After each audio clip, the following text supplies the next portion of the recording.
Bonjour Franck Athème. Salut Mathieu. Alors, j'ai une question aujourd'hui, je pense qu'il va intéresser énormément de gens. Pourquoi quelqu'un du 21e siècle devrait-il étudier et apprendre la métaphysique? Eh bien, s'il n'est pas du 21e siècle, il y aura du mal. Parce que la haute métaphysique, c'est quand même très différent de ce qui s'est fait jusque-là en métaphysique. Bon, d'accord.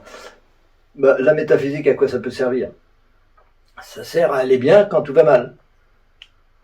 Ça sert à aller bien aussi quand tout va bien. Mais quand tout va mal, c'est plus difficile. Donc, hélas, j'en ai des exemples récents. On se tourne vers la compréhension, la recherche, etc. quand justement les choses vont mal, mais c'est trop tard. C'est pas que c'est trop tard définitivement, c'est mieux que pas, mais il vaut mieux s'y prendre à l'avance, parce que c'est en faisant de la métaphysique quand tout va bien que le jour où ça va mal, eh ben ça passe mieux. Et c'est quand même notre but, c'est quand même toujours d'être mieux, d'être heureux, d'être bien, etc. C'est pas. On se pose des questions, c'est parce qu'on a envie de s'apaiser. On cherche une paix mentale, une paix au niveau de ce que je fais là, qui je suis, etc. C'est vrai que c'est très difficile de mener sa vie quand on sait ni pourquoi on est là, ni comment, ni qu'est-ce que ça veut dire tout ça. Moi, en tout cas, j'avais beaucoup de mal à mener ma vie sans comprendre, et je suppose que je ne suis pas le seul dans ce cas-là. Je pense que c'est assez naturel d'avoir envie de savoir qui on est, et de savoir ce qu'on fait là, pour après décider ce qu'on va faire. Parce qu'on n'est pas incarné pour des prunes. Quoique.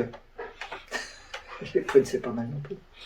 Est-ce que, alors j'ai une question qui me vient, est-ce que vous avez pu, au cours donc, de votre carrière de métaphysicien, voir la transformation chez les gens? Énormément. Énormément. J'en reçois des témoignages régulièrement, tous les jours quasiment. Des gens qui me disent « Ah, je vois les choses autrement, ça m'a changé la vie, c'est extraordinaire. Avant, j'étais comme si, je souffrais de ceci, de cela, et puis maintenant, bon, bah, ça va, ça passe, c'est beaucoup mieux. Mes relations se sont améliorées. Ma relation avec les autres, évidemment, mais avec moi-même, et puis avec le monde en général, tout ça, c'est souvent des métamorphoses complètes, et parfois rapides. Parfois rapides. Bien que, faut pas se le cacher, la métaphysique, c'est pas, la haute métaphysique en tout cas, c'est pas l'affaire de 5 minutes. C'est quelque chose qui s'étudie, c'est quelque chose qui s'intègre, donc qui se médite pour l'intégrer. Et ce n'est qu'une fois que c'est intégré qu'on en voit les fruits, on en récolte les fruits. Cela dit, il y a des gens qui sont prêts et qui recherchent vraiment ça et qui, du jour au lendemain, vont dire « ça y est, ça fait il, ça y est, j'ai compris, donc j'y vais ». Alors Franck, j'ai une autre question pour vous. Bon, faut pas rougir, hein, Franck. Hein. Je vois énormément de gens, notamment des femmes, sur YouTube, sur OVK ou sur d'autres réseaux sociaux, qui commentent et qui veulent en savoir un petit peu plus, mais sur vous personnellement. Alors, peut-être ces gens-là aimeraient savoir comment vous avez réussi à mettre sur papier la métaphysique. Est-ce que vous avez eu une révélation? Est-ce que ça a été le processus de 10 ans de rencontres avec des gens, ou que sais-je? Est-ce que vous pouvez nous dire quelques mots sur ça, s'il vous plaît? Vous posez une colle, hein? J'en ai déjà parlé occasionnellement. Oui, c'est pas quelque chose. C'est quelque chose qui s'étend sur des dizaines d'années et même des dizaines de vies, pas seulement des dizaines d'années. Et ce qui a été déterminant dans cette vie, en tout cas, ce qui a été le déclencheur, c'est la comparaison entre l'astrologie et la théorie de mon père. C'est-à-dire l'explication de l'origine de l'atome à partir de l'énergie magnétique, comment l'énergie magnétique permet l'existence de particules et la mise en mouvement progressive, très progressive de ces particules, leur accélération et leur stabilisation pour faire des systèmes perpétuels. Et ensuite, pourquoi, néanmoins, malgré cette stabilisation, la vie finit par apparaître quand même. Et pourquoi cette vie finit par évoluer vers le spirituel. ça, c'est des phases très importantes et qui ne vont pas de soi.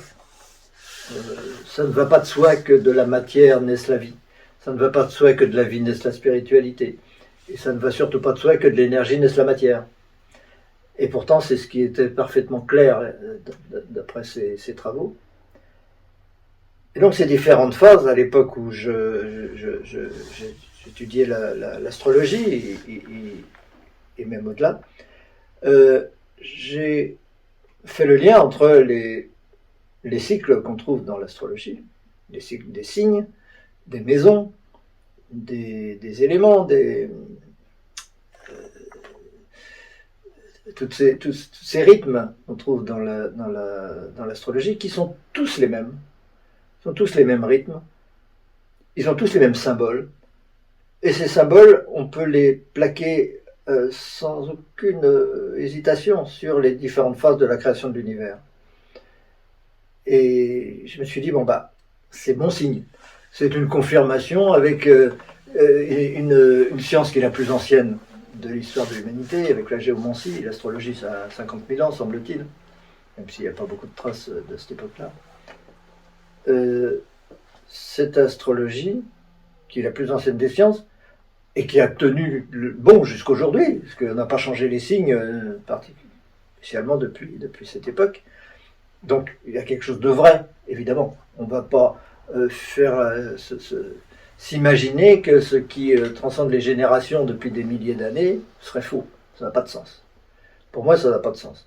L'intuition des humains est toujours la même, et s'il y a quelque chose de commun dans l'intuition de l'humanité, dans l'intuition de tous les individus de l'humanité, et que cette intuition s'impose tout le temps, s'impose perpétuellement, il faut en tenir compte. On ne va pas s'imaginer que c'est une lubie, une vue de l'esprit ou n'importe quoi. Ce qu'on fait généralement en science d'ailleurs, puisque en science on a vite fait de balayer tout ce qui est ancien. En disant ça c'est des vieilles lunes, c'est des histoires de grand-mère, comme se soigner par les plantes, etc. Tout ça. Alors que si ça résiste au siècle, c'est bien parce que c'est vrai, parce que ça fonctionne. Et bien, donc je me suis dit, l'astrologie confirme ce que dit mon père. J'ai trouvé ça bien. Et comme les phases de cette création sont assez claires, sont même très claires, et correspondent bien aux symboles successifs de ces signes, de ces maisons, je me suis dit en reculant, mais parce que tout ça commençait par le signe des Gémeaux, le signe du Taureau, mais pas au-delà. Donc Taureau c'était assez clair, Gémeaux c'était très clair, Cancer c'est très clair, c'est la matière, Gémeaux c'est l'énergie. Ok. L'énergie avec tout le mouvement, toute la communication, tous les échanges, etc. Le Cancer c'est la matérialisation, c'est-à-dire le temps, c'est le mouvement qui s'imprime dans le temps, qui évidemment un mouvement il ne peut pas être dans le temps, sinon c'est pas un mouvement. Et puis le signe du lion qui représentait la naissance de la vie, le dépassement de l'équilibre atomique, comme disait mon père, et le sixième signe, qui correspond à la Vierge et au Poisson, qui est lui, purement spirituel, qui est vraiment le service d'un côté et la réalisation de l'autre, qui veut bien dire que la spiritualité repose sur le service. Et ça, c'est une vérité. C'est pas quelque chose, c'est pas une supposition, c'est pas quelque chose sur lequel on doit s'interroger. C'est comme ça, puisque depuis 50 000 ans, on dit la même chose sans le savoir. On l'exprime avec des symboles, etc. Ces symboles sont forcément justes. Et donc, la spiritualité repose sur le service, tout comme la vie commence par le dépassement de l'équilibre atomique, c'est-à-dire l'affirmation de quelque chose qui sort du cadre et qui se retrouve dans le signe du Verseau au niveau de la liberté, d'explosion de la liberté, de la création et de la créativité. Et ainsi de suite, avec tous les signes, on peut faire ça. Mais ça commençait quand même par le Taureau, disons, la dualité. Puisque quand on en parlait avec mon père, c'était clair qu'il y avait cette dualité magnétique, attraction-répulsion, qui permettait d'engendrer tout ça. Et je me disais, mais alors le bélier, c'est quoi? Qu'est-ce que c'est que le bélier? Ben, toute ma recherche pendant 15 ans, même certainement avant d'ailleurs, plus que ça a été cette question-là. Qu'est-ce que c'est que le signe du bélier? Quel est ce jaillissement? Il y en a qui croiraient à un Big Bang ou à un Fiat Lux de Dieu ou des choses comme ça. Mais c'est vrai que c'est le même symbole. Maintenant, quel est-il réellement? Puisqu'on sait que le deuxième signe, c'est la dualité magnétique, qui n'est pas encore magnétique, elle est magnétique avec le Gémeaux. C'est-à-dire qu'il y a communication, il y a échange. Le taureau, c'est purement la dualité. La dualité qui fait qu'un taureau est toujours dépendant du monde extérieur. Il a besoin de sa famille, sa maison, son territoire, etc. C'est vital. Et donc, qu'est-ce qu'il y a avant cette dualité? Il ne peut y avoir que rien, puisque la dualité, c'est l'opposition de deux principes qui s'opposent, qui s'annulent. Donc il doit y avoir rien avant. Mais le bélier, c'est pas rien. Donc comment faire le lien? Et donc j'ai beaucoup médité, retourné toutes ces histoires-là pour essayer de comprendre quelle était la dualité du bélier. En quoi consiste? Quel était le jaillissement qui permet de faire que le néant, évidemment, engendre la dualité, ou est une dualité, plus exactement. Puisque, vu que les deux principes de base de l'être s'annulent, évidemment, c'est le néant lui-même. Comme le Tao, c'est Yin et Yang. Yin et Yang s'annulent, le Tao, c'est le néant. On dit le Tao, c'est pas le néant, c'est tout, c'est l'énergie, c'est Dieu, c'est tout ça. Le Tao, c'est le néant. Il n'y a pas à tourner autour du pot. C'est ceux qui ne veulent pas, qui refusent ce genre de choses d'un point de vue psychologique, qui ne peuvent pas admettre des choses comme ça. Donc, qu'est-ce qui est dans le néant engendre la dualité? Pourquoi le néant est une dualité? C'est pas même pas pourquoi la dualité sort du néant, elle ne sort pas du néant. C'est une dualité. En quoi est-ce une dualité? Puisque tous ces signes ne sont pas en fait, sont des choses. Les trois premiers signes, en tout cas, c'est instantané. C'est dans l'instant présent que ça se passe. C'est pas une fois l'un, ensuite le suivant, ensuite le troisième. Non, c'est ensemble. Ça naît instantanément. Voilà. Donc ça a été le sujet, un des sujets majeurs de méditation pendant si longtemps. En retournant toujours les choses pour toujours arriver à trouver une nouvelle façon de le dire qui serait plus logique, plus rationnelle et qui ferait moins appel à des hypothèses ou moins appel à des croyances. Donc arriver à ce qu'il n'y ait pas d'hypothèse dans cette histoire-là, qu'il n'y ait pas de croyance du tout. Qu'est-ce qui fait que le néant est une dualité? Pourquoi le Tao est yin et yang? Voilà. Et donc, écoutez, ça... c'est pas rester lettre morte, hein. À force de retourner les choses dans tous les sens et de chercher toutes les dualités possibles, j'ai fini par trouver la bonne. Celle qui s'impose et celle qui va de soi. Celle qui fait que c'est absolument impossible autrement. Le Tao est forcément ignorant, on ne peut pas faire autrement. Et le néant est instantanément énergie magnétique. Et en fait, je me suis aperçu en cherchant l'énergie magnétique. Moi, ce que je cherchais, c'était l'origine de l'énergie. Pas une seconde, je m'étais posé la question de ce que c'est que l'esprit. C'est une question qu'on occulte souvent, hein, je ne suis pas le seul à l'occulter. On ne se la pose pas, parce qu'on voit le monde, on se dit il faut que j'explique le monde, ceci, cela, mais moi, j'y pense pas. J'y fais pas attention. C'est comme les gens qui comptent les gens dans une pièce, ils disent 1, 2, 3, 4, 5, 6, 7, 8, on est 8. Ah ben oui, mais avec moi ça fait 9. Ah oui, mais moi je me suis oublié. C'est habituel, ce genre de choses.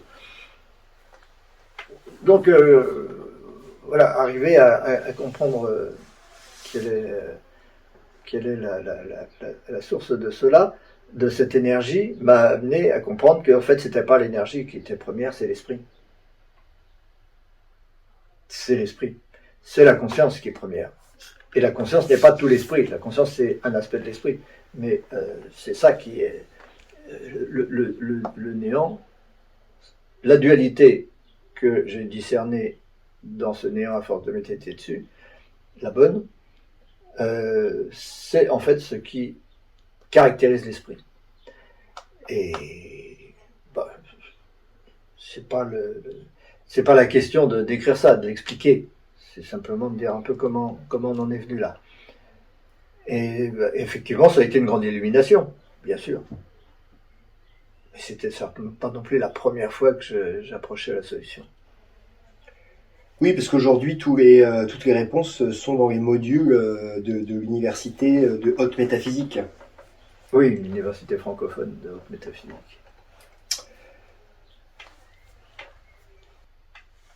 C'est vraiment extraordinaire d'avoir réussi à faire le lien tout en partant de l'astrologie de base. La question qui me vient là tout de suite, c'est Franck, quand vous avez eu cette compréhension à la suite de vos 10 ans de méditation, qu'est-ce que concrètement ça a changé dans votre vie de tous les jours? Est-ce que votre comportement a été modifié? Est-ce que vous pouvez nous éclaircir sur qu'est-ce que ça change dans la vie de tous les jours? La première chose que ça a changé, c'est que j'avais un but. Ma vie avait un sens. J'ai tout de suite compris qu'il y avait une destinée, quoi, qu'il y avait quelque chose à faire et qu'il fallait que je fasse. Alors qu'avant, je pataugeais, je savais pas exactement. Enfin, j'avais l'intuition quand même. J'ai toujours pensé que j'allais comprendre ça. J'ai jamais douté que j'allais le comprendre. J'étais sûr qu'on pouvait le comprendre. Expliquer pourquoi. Aujourd'hui, je sais pourquoi on peut toujours comprendre. La vérité est accessible. Mais en général, on dit le contraire. Mais aujourd'hui, je sais pourquoi elle est accessible, effectivement. Il n'y a pas de limite à ça. Mais à l'époque, j'avais pas de raison de le comprendre, mais je le sentais. Je savais que de toute façon, je comprendrais ça un jour. Et une fois que c'était là, ça a été un soulagement. C'était un soulagement parce que je me suis dit, oui, voilà, ça vaut la peine de vivre. La vie a un sens, la vie a une réalité, j'ai quelque chose à faire sur cette planète. Je ne suis pas sur cette planète par hasard. Et donc, tout devenait simple, en fait. Parce qu'il n'y a plus qu'à suivre les pointillés. La vie n'est compliquée que pour celui qui ne sait pas d'où il vient, où il va. Là, la vie, elle est extrêmement compliquée. Sinon, elle est extrêmement simple. Et donc, ça a été... C'est vraiment le bénéfice premier. Ensuite, toutes les conséquences de cette compréhension de l'esprit, qui sont l'unité entre moi et l'univers, et mon univers personnel. L'univers que je vis est une partie de moi. La réalité de mon corps, c'est mon univers. C'est pas ça mon corps, c'est l'univers. Les deux sont absolument inséparables. C'est ce que les gens qui font de la méditation aussi ressentent comme étant l'unité. L'unité entre soi et l'univers. En réalité, c'est avec soi et le monde. Ça devient incontournable. Et comme c'est incontournable, on ne peut plus se comporter de la même façon. Et on a un autre regard sur tous ceux qui n'ont pas compris. En disant, mais c'est normal qu'ils se comportent comme ça, ils n'ont pas compris. S'ils avaient compris, ils ne se comporteraient pas comme ça.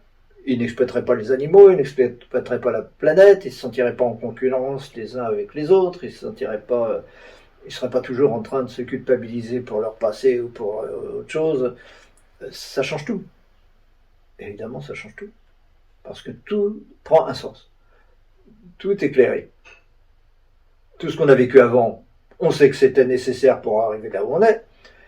Et donc tout ce qui va venir après, on sait que c'est nécessaire pour aller vers le but, puisque tout est but. Tout est ce but. Donc il y a une confiance qui s'installe. Une confiance, une sécurité qui s'installe. Et en même temps une liberté. C'est pour ça que je dis toujours, celui qui cherche la liberté, qui est capable de renoncer à tout, et à son ego même pour trouver la liberté, il va trouver en plus la sécurité. Donc celui qui a peur, qui est attaché à sa sécurité et qui est capable de sacrifier un peu de sa liberté, lui, il perdra les deux, la liberté et la sécurité. Le président des États-Unis, des premières époques, qui disait quelque chose de semblable. Mais c'est très important parce que c'est un sentiment de liberté et de sécurité en même temps, de certitude, donc de paix, évidemment. C'est comme si on s'affranchissait finalement de énormément de barrières. Mais il n'y a plus de barrières, toutes sont nécessaires toutes les barrières sont des outils que j'utilise pour manifester et exprimer ma liberté. Et pour la liberté qui ne s'exprime que, en fait, dans l'amour. Parce que si on n'est pas dans l'amour, on n'est pas libre, en fait. On pourrait croire le contraire, mais pas du tout. Celui qui est libre, celui qui sait qui il est, il ne peut pas faire autrement. C'est inévitable. Donc ça aussi, c'est une des conséquences naturelles. Hein. Quand on a ce sentiment d'unité, on ne peut que vouloir le bien et la paix autour de soi et élever les vibrations autour de soi. Sinon, c'est qu'on n'a pas compris. Et voilà. Donc les autres, ceux qui veulent le pouvoir, ceux qui veulent contrôler, ceux qui veulent... c'est rien compris. C'est triste pour eux. Donc il faut les aider à comprendre. C'est la meilleure solution. Alors ça me fait penser à ceux qui ont eu connaissance de Bernard Quentin, c'est-à-dire l'homme qui vous a précédé.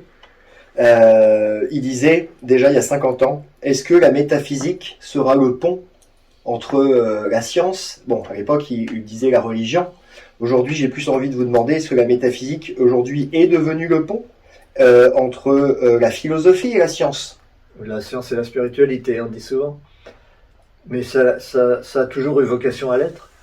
Parce que la métaphysique, dans la mesure où elle n'est pas religieuse, ce qui est rare, puisque la plupart des métaphysiques qu'on connaît et qu'on a utilisées se référaient à Dieu au bout du compte, y compris celles qu'utilisait Bernard Quentin.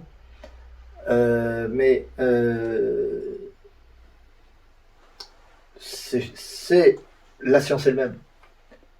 La haute métaphysique, c'est la science elle-même. Parce que une science qui se croit une science dure comme la physique et qui se dit ah ben nous on est solide parce que on étudie la matière, on mesure, on fait des choses comme ça sur du solide. C'est complètement fallacieux. La matière n'est absolument pas quelque chose de solide.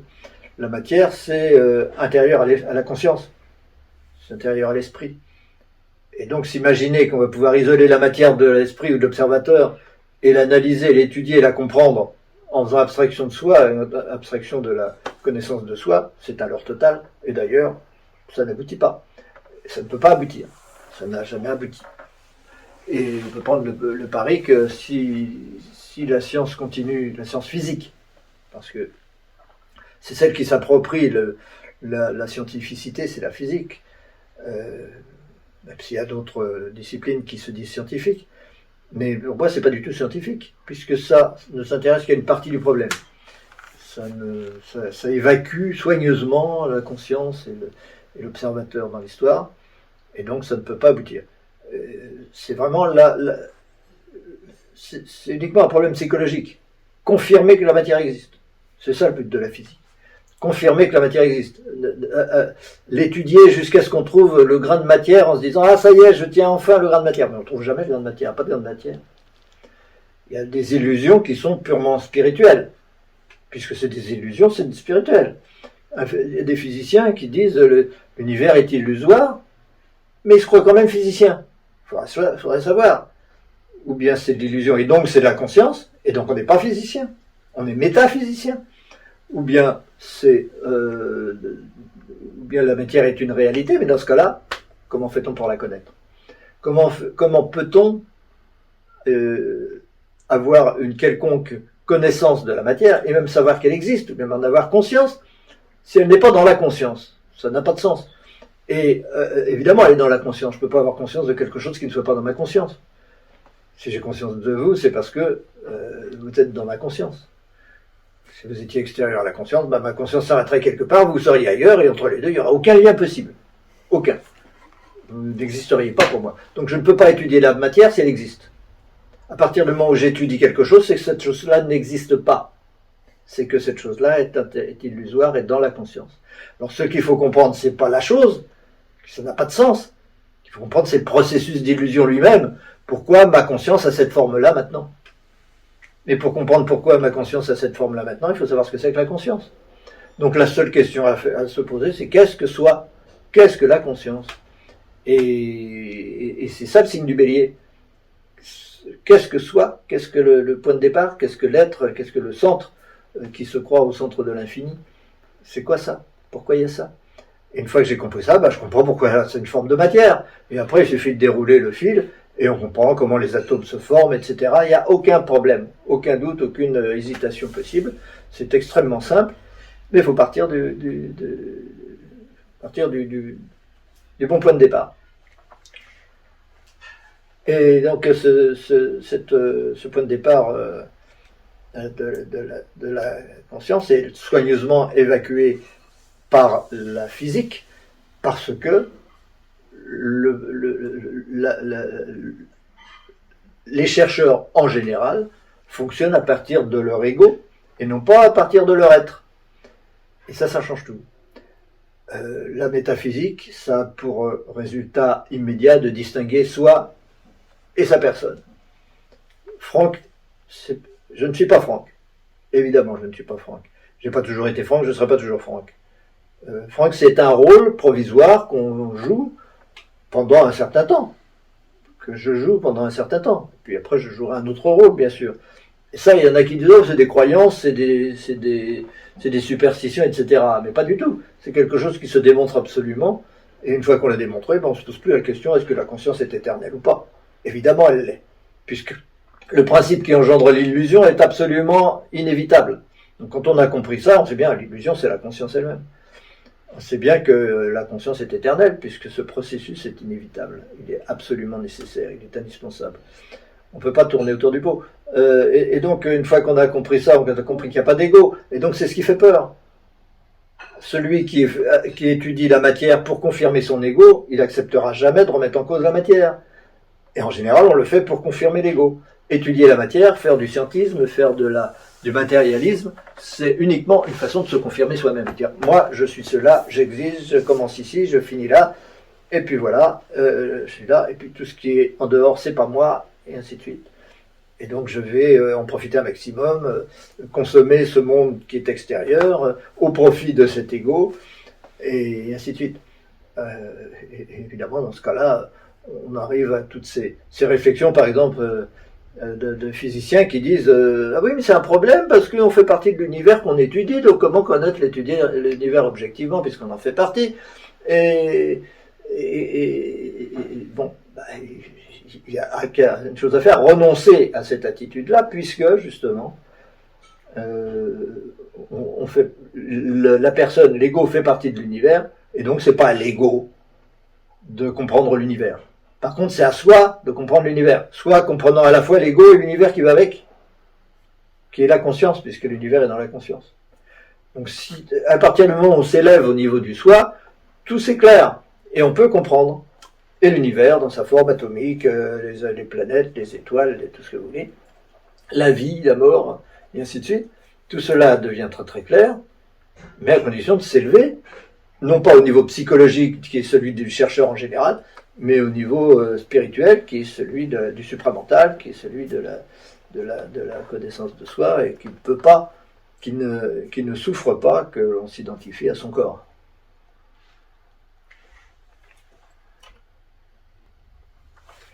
Merci pour votre éclaircissement, Franck.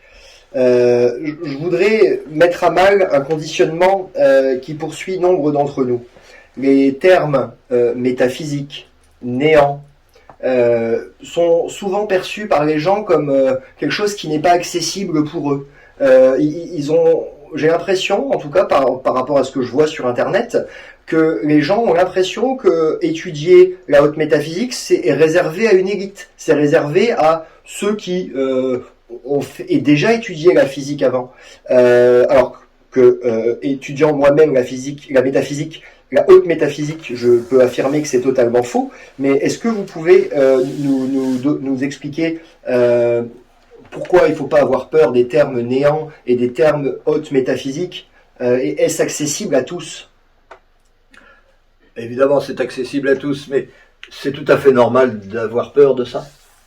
C'est juste une peur psychologique qui passera. Il y a toujours un moment dans notre évolution où on accepte de comprendre. On est fait pour ça. Ça fait partie de l'évolution naturelle. Quand on a compris le but de tout ça, on sait qu'on va y passer. Il y aura un moment où on abandonnera son ego en tant qu'identification. On ne s'identifiera plus à son ego et on commencera à voir les choses clairement. C'est inévitable. Donc on peut avoir peur, tant pis, c'est pas grave. on perd du temps en quelque sorte, mais on a tout notre temps. Et de toute façon, si le jour où on comprend, c'est parce qu'à une autre époque, on n'a pas compris. Donc tout est juste, c'est pas un problème. En tout cas, chacun peut se rassurer. Là où est la conscience, là est la totalité de la connaissance. Parce qu'il n'y a que la conscience. Donc il n'y a pas à se poser la question. Dans la mesure où je me limite à la croyance que je suis une personne, évidemment je limite en même temps ma capacité de comprendre. Je m'interdis de comprendre. Parce que je veux m'accrocher à ce corps et à cette personne. Mais si je comprends qui je suis, alors là, je ne me pose plus la question. Évidemment, on peut comprendre. Qui d'autre le pourrait?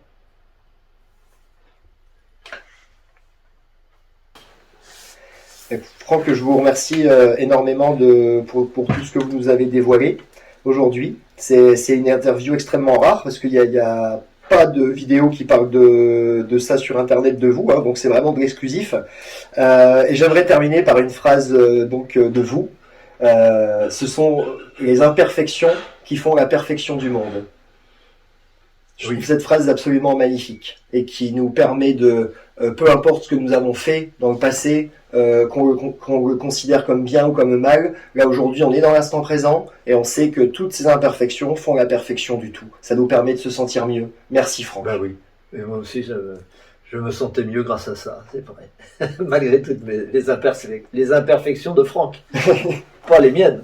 La conscience est multiple, on ne sait plus à qui on s'adresse.